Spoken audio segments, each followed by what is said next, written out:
Soy Juan José Pérez Márquez y yo, junto a mi compañera Natalí Izcala y Miriam Pulido, venimos a exponerles sobre las interacciones ambientales. La interacción ambiental se define como el proceso característico de todos los elementos y los seres vivos en un medio ambiente. Los seres vivos, como plantas y animales, necesitan recursos para poder sobrevivir, para poder crecer y reproducirse. Además, estos mismos recursos que usan son devueltos al medio ambiente por los animales y las plantas a través del paso del tiempo, o pueden renovarse de manera natural como ocurre con el ciclo del agua. Además, el estudio de las características de los seres vivos y su distribución ayuda a saber la abundancia que hay de recursos en un área determinada y de los seres vivos que hay en esa propia área. Y estos seres cómo cambian y cómo se desarrollan y se adaptan en su medio ambiente. Un ejemplo de interacciones ambientales son las plantas. Una planta para que nazca y florezca necesita semillas de otras plantas provenientes de su mismo grupo. A esto se conoce como una interacción biológica entre individuos de un mismo grupo. Pero para que esta planta crezca y pueda dar frutos, necesita la intervención de algún animal o especie del mismo, como puede ser un insecto, en este caso serían las abejas, las que la polinizan y ayuda a que se pueda distribuir mejor. Esta es una interacción entre plantas y animales. Ahora, esta es una interacción entre plantas y animales. Ahora, si tomamos en cuenta el viento, el agua y la luz solar, ahora hay una interacción entre seres vivos y el medio ambiente que los rodea. Cabe mencionar que los recursos del medio ambiente se renuevan constantemente de forma natural, como es el caso del ciclo del agua, del hidrógeno o del carbón, pero tienden a haber situaciones donde estos ciclos son dañados y los recursos pueden ser contaminados, como puede ser el caso del agua o el aire. Por eso es tan importante la importancia del estudio de la interacción ambiental, porque nos ayuda a comprender cómo interaccionan los objetos físicos con los seres biológicos y esto ayuda a una mejor comprensión de la distribución de los recursos de una forma ecológica y sustentable. Por eso es tan importante que el ser humano tenga conciencia sobre la valiosidad del entorno y de los seres vivos para un correcto futuro. De la radiación solar que son captadas en forma de luz y calor. De esta manera la luz del sol es captada y compensada por las plantas a través de la fotosíntesis. De ella se alimentan otros seres vivos como los animales herbívoros y los carnívoros. De esta manera se transmiten de organismos a organismos como un alimento. Características. El medio ambiente y sus relaciones dinámicas son principales entre los seres vivos y los elementos que habitan en ella. La ecología es la ciencia principal que estudia el medio ambiente y sus interacciones. A lo largo de la evolución, las plantas y animales han desarrollado una tolerancia que les permite vivir en otros tipos de ambientes, aspecto que para otros seres vivos no es posible. Existen dos aspectos fundamentales en las interacciones ambientales, los cuales son físicos y biológicos. Estos se pueden dividir en abióticos y bióticos. Muchas gracias y gracias por escuchar. Buenos días, mi nombre es Eliana Coromoto Pulido y hoy les vengo a exponer sobre los tipos de interacciones ambientales. Las interacciones principales son las relaciones alimentarias, la transformación de la energía y la transmisión de materiales entre los seres vivos y las sustancias orgánicas.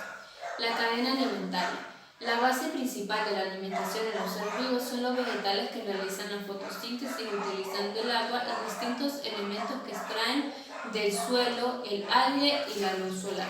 De esta manera forman parte de un ecosistema que alimentan a otros seres vivos, como por ejemplo los animales herbívoros, llamados consumidores primarios, y estos a su vez llegan a ser las presas de los animales carnívoros, llamados consumidores secundarios.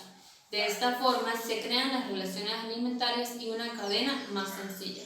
Transformación de la energía. La gran mayoría de energía que utilizan los organismos para realizar actividades vitales como el metabolismo, consumismo y movimiento y crecimiento tiene su origen a través Hola, yo soy Natalia Escala y voy a explicar acerca de los factores bióticos y abióticos. Para ello es necesario tener presente la interrelación y dependencia de los factores con una estructura superior en la que están integrados, el ecosistema.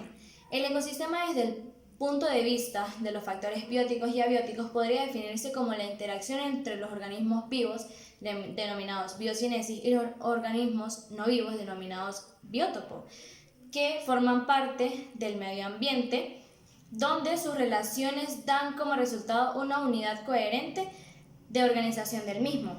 La ecología identifica el estudio de los seres vivos con los factores bióticos, mientras que los factores abióticos o físicos se centrarán en el estudio de los componentes no vivos del medio ambiente que rodean las especies, pero permite su desarrollo y supervivencia.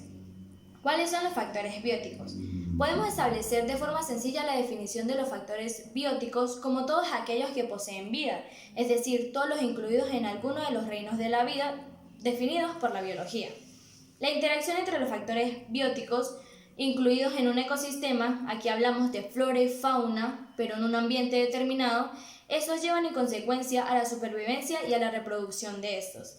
Los factores bióticos se organizan de manera general en poblaciones, es decir, conjuntos de seres vivos del mismo tipo que comparten un hábitat en específico.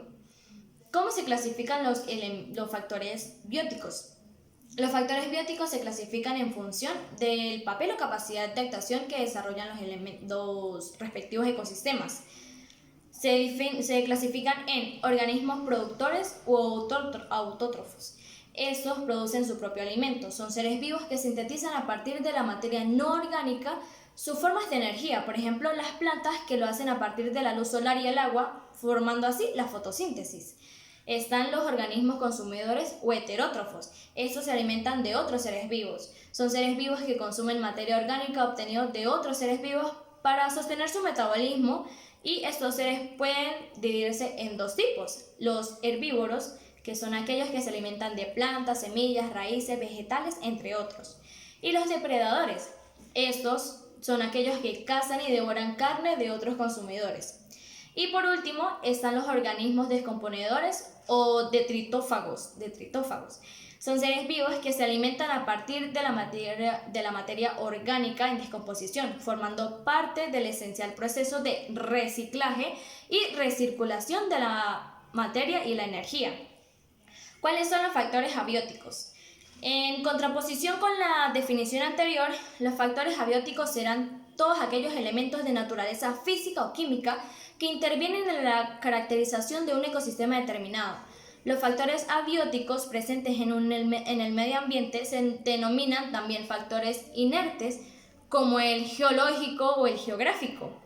¿Cómo se clasifican los factores bióticos? Los factores bióticos pueden clasificarse según su naturaleza. En este caso vamos a explicar los físicos, que son los que vemos generalmente. Los físicos son aquellos relacionados con las fuerzas que actúan sobre los ecosistemas en la Tierra. Por ejemplo, está la luz solar, que es la principal fuente de energía del planeta y que incide en la temperatura de las grandes masas de aire, agua y tierra, que se calientan y dilatan durante el día y se enfrían y contraen en la noche. Está también la temperatura, que influye en el desarrollo posible de la vida y el tipo de relación de un biótopo. Está la presión atmosférica, que es ejercida sobre los distintos elementos de un ecosistema y es también un factor determinante. Está el clima, que es una gran relevancia entre los procesos que ocurren dentro de los distintos ecosistemas. Por último está el relieve, que incide tanto en la temperatura como en la presión atmosférica. Quiere decir que a mayor temperatura, menor presión y menor temperatura. Los factores bióticos y abióticos tienen una relación necesaria e indispensable. Es decir, que aunque no alberguen en la vida en sí mismos, los factores abióticos son fundamentales para el desarrollo y la supervivencia de los factores bióticos. Sin los factores abióticos no podrían existir los factores bióticos, y cualquier alteración de los primeros afectaría también a los segundos. Entre las principales problemáticas que afectan a estos factores se encuentran los procesos de contaminación y degradación ambiental y, por supuesto, el cambio climático. Aumentamos de forma significativa por la acción del ser humano. Muchísimas gracias por su atención.